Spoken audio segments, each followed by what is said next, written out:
My name's Audrey. I'm Leicester born and bred, so I've been here all my life. My parents are Guyanese, which often gets forgotten that it's part of the Caribbean, because Guyana is in South America and it's at the top next door to Venezuela, which is in the news at the moment, so people should be able to recognise Guyana. Used to be British Guyana, so it's quite well known. I am, how do I describe myself? I'm a bit of a poet. I love my music, I love writing poems. I'm a people's person. I love being around people, especially kids, because I love to be a kid myself, and I can do a lot of things with kids. I'm very expressive and I like to bring the best out of people. I like to have fun, because that's what life's about. I've written a poetry book which I'm going to get published quite soon. I'm also planning a play as well. Just gone back to playing the steel pan, because I was taught at school by Cy Jakes, quite well known in the Caribbean community, and I just love it. I love having fun, because that's what life is about, and passing on certain skills. I think where I get a lot of my skills is from my parents. My dad taught me 4 skills, or it's 5. Treat people the way you want to be treated. Never envy anybody for what they've got, because you don't know how they've got it. Be thankful for what you've got, because somewhere else in the world there's somebody else who's worse off. Love yourself, and then you can love others. And the last one is, father has, mother has, God bless the child that has its own.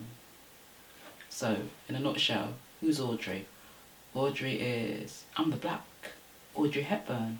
So never mind breakfast in Timpanies, it's breakfast in the Caribbean. My job is, I work in insurance. I mean, I just recently had that job, so I've not been in it long, but poetry is something that I use to express anything. If I'm going through a bad time, I can write it down on paper. And I think I got that idea from when I was young, just very young. I just entered a competition at school and I can just do it. And I can just ad-lib. You put me in a play, I can just ad-lib just like that. I don't know, I've just got this knack of doing it. And I think 2 of my idols are Oprah Winfrey is one, Maya Angelou. And I read a lot of autobiographies, and I'm reading Michelle Obama at the moment, and I'm very inspired by people like that. And I think especially with Oprah, she went through certain negative things in life, but she still picked herself up. Because I was brought up listening to a lot of old music, like Nat King Cole, Tom Jones, all of those, Jim Reeves. So things like Nat King Cole, it's like one of the things that I remember is, one of the songs says, pick yourself up, shake it all off, start all over again. So I use that. And then there's a lot of gospel songs as well that I like, that I use as well. So I'm in a choir. I made a bucket list when I was 13. So I knew what I wanted to do, and I'm going through that bucket list. So music is my aspiration as well. Bob Marley, the words, they mean something. You know, they mean a lot. You know, I've got parents of a different generation, and they brought you up the best way they knew how, because of how they were brought up. And you know, a lot of people tend to come up with these phrases, you're quite bitter, or you've got a chip on your shoulder. It's not to do with that. It's to do with the fact that they have family that was in the slave trade, and some of them are still carrying that burden. And it's hard to let it go for some of them. You know, and people need to understand that. It's not that they're feeling angry, it's because some of them have not let it go. And it is very hard. And some of it's passed down. And it's like me, I think one of the poems that I love so much of Maya Angelou is I can't remember the exact title, but it's to do with a woman, and it's to do with her aspirations, because the woman is the core point of bringing up the family. Right? I mean, you use a village to bring up a family, but the woman is the core. And I use her at the end of this poem, and it's like, bringing the gifts that my ancestors gave, I am the hope and the dream of the slave. I rise, I rise, I rise. And basically, we all have a legacy. Everybody has a legacy. And basically, whatever's happened in my life the slaves that were there for me, I am their hope. I am their dream. So I'm the one that can make them rise. And then you pass it on to your next of kin. You know, I've got a son and I do exactly the same. The morals that I've had, I pass them on to my, you know, that I've had from my parents, passed it on. And I think that, to me, is the legacy, and that's what's important. So it's not just me as a poet, he's a poet as well. He reads, you know, and I think it starts in the home. And you see, you try, what you do, you have to check out certain bits of how your parents brought you up to pass on to do with your own children. And that's what I've done. I met Z through International Women's Day. I think what it was, I think I saw some advert and I thought, oh, I want to do that. And I just met her and we kind of clicked. I have this kind of sixth sense and I kind of use it. When I'm with people, if I get good vibes, then I will let you in. Yeah. And we just hit off. We just hit off, and I think, I can't remember if she actually saw me, but I said to her I perform and I love performing. So it's like Z and me just hit it off. And that International Women's Day, what I did, I just did a performance and it was there, I just did it. You know, and it's great just being around people from all different backgrounds and to share it as well. Strength to me is how you deal with people. My father always taught me, if somebody's angry with you, don't be angry back. Kill them with kindness. So it's how you deal with that person, because that person will remember. If you've shown them kindness and you've not been horrible, they will remember that. So they always have this phrase of, women are quite bitchy when there's too many of them. I don't get involved in gossip. I'm not into that. I don't get in it. I always show kindness, regardless of whatever I do. Show good, because you only pass through this world once, and people will remember that. If anything, they will remember. If you've shown them kindness, especially if they've been at the bottomless pit and you sound like you've gone and bought them a card that's positive, they'll remember that. Resilience. Powerful word it is. But then if you break it down and do the phonetics, resilience. Because I kind of look at it in the music kind of sense. Resilience. A way of strength growing. That's how I look at it. Because, you know, life is full of challenges. And you're born. You go through all the stages of being a child. You've been taught all the steps by your parents or your carer. And then you get to be an adult and you get challenges. So to me, different challenges will make you stronger as you get older in age. So that's how it looks to me. I look at it as a step, you know, climbing up. Resilient. I'll say myself, but the thing is, I get that from my father. And you know when you've got somebody who's brought you up and you clash, and we clash. But you see, the problem is, it's because you taught me, you brought me up your way. And so if we get a disagreement, we clash. Because if he puts his foot in 10 foot, I put it in 10 more. And I think that's where I get my strength. And the thing is, it's like, but then what you have to do is, you have to go that extra step further and think, right, okay, that person's doing that. Instead of me being like them, let me show them a bit of kindness. I think I've grown. I think I've had to be, because when you grow up on your own, you have certain challenges that you have in life and you have to deal with them. And I think we're coming from the background that I've come from. I've always been taught people are people. It's not about colour of skin, it's people are people. So I treat people as people. I didn't grow up with grandparents, aunts and uncles, cousins. So I adopted people. So I've got adopted aunts, I've got adopted fathers, adopted second fathers, mothers. I've adopted them. And that's what I do. So I'm very, very particular about who I choose. I really am. Because I'm such a people's person. People want to latch on to you. Think, oh, she can help us. I'm very wary. Mm-hmm. Certain cases at work, I have. Yes, definitely. When you're in the workplace and there's certain things going on and you're hearing particular things. Because like I said, I don't like gossip. And the thing is, the community in Leicester is very small. So people need to be very careful what they say. But I kind of, if if anybody tells me anything, they tell me in confidence, it stays with me. They can have that guarantee, it stays with me, because I wouldn't share it with other people. And then obviously when people have been not well, or they've gone through personal experiences with family, it stays with me. I just find something positive. I'll say to them, look, don't worry, it's going to get better. You're just going through a rough time. It's life.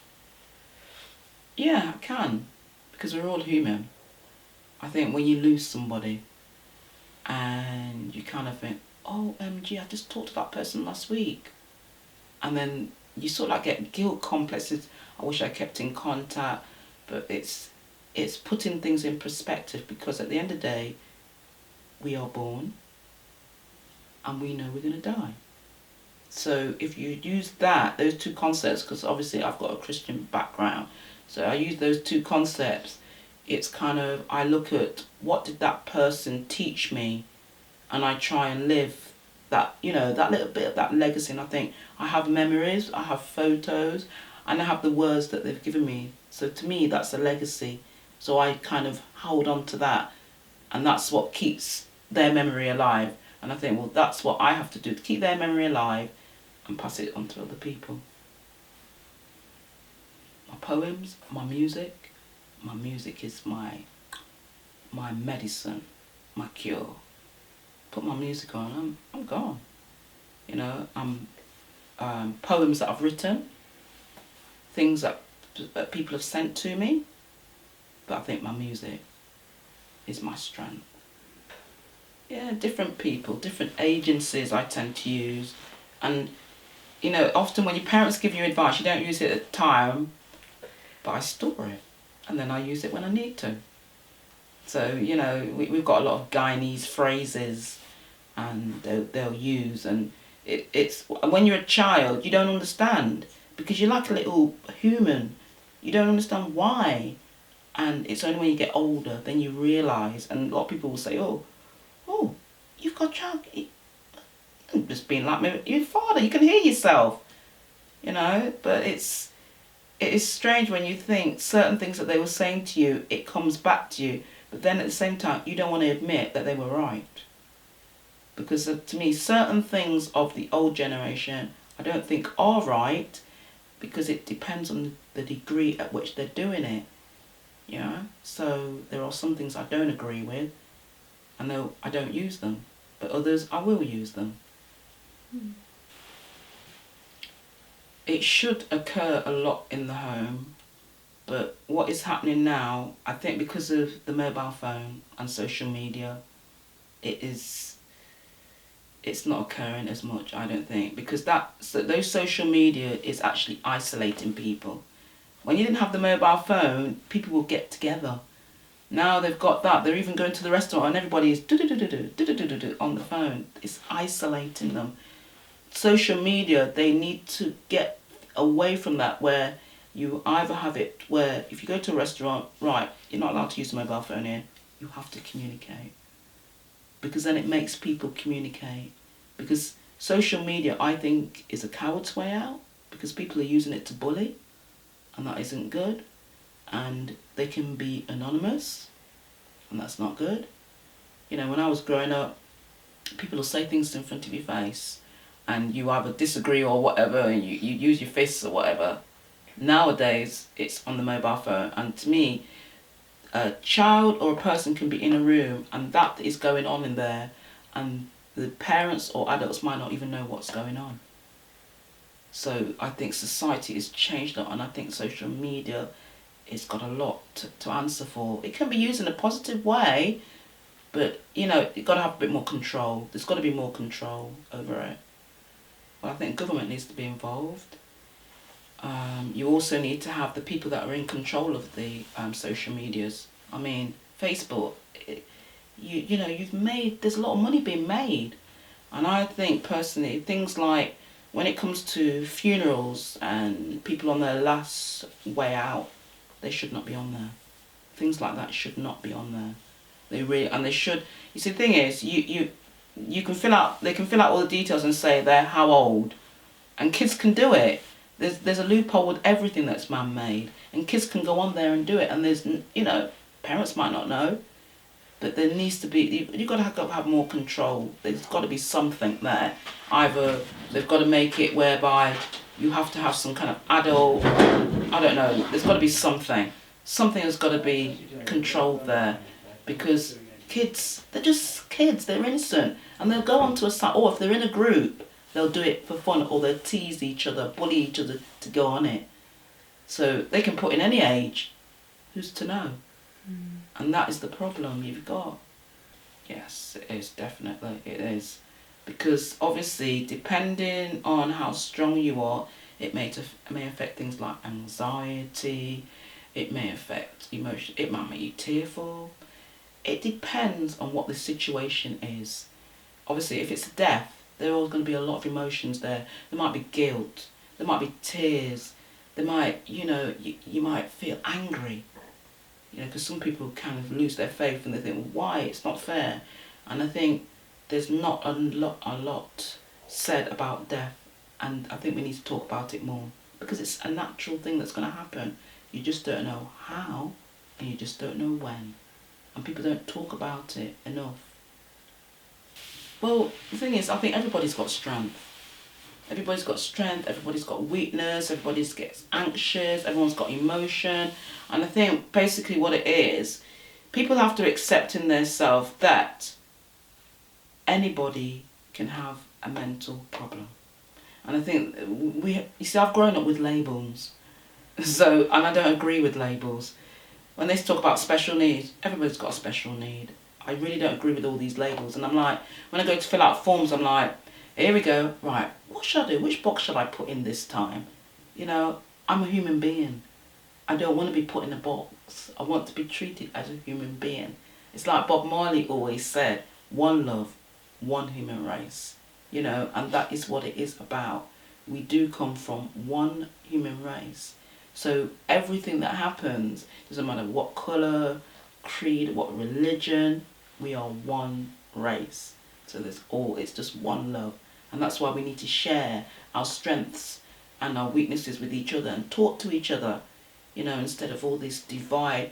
You've got this and you've got this. Because you see, you're getting a lot of interracial marriages now. So people need to be aware of what health issues there are. Because there are, there's effects. And the things I've got to understand the background. You've got to understand it's like me coming from the background I have. I like to have my hair plait. All the natural things. So if somebody comes from another background mixing, you need to understand that is part of the culture, the society that we live in. That is what it is, and it's so important. I understand my background because I've gone out of my way to do that, and I make sure that my son knows. So I think a lot of these things, a lot of it has to start in the home. If it's not been started in the home, I think people need to be able to. The government needs to have some kind of system where these people can access that information.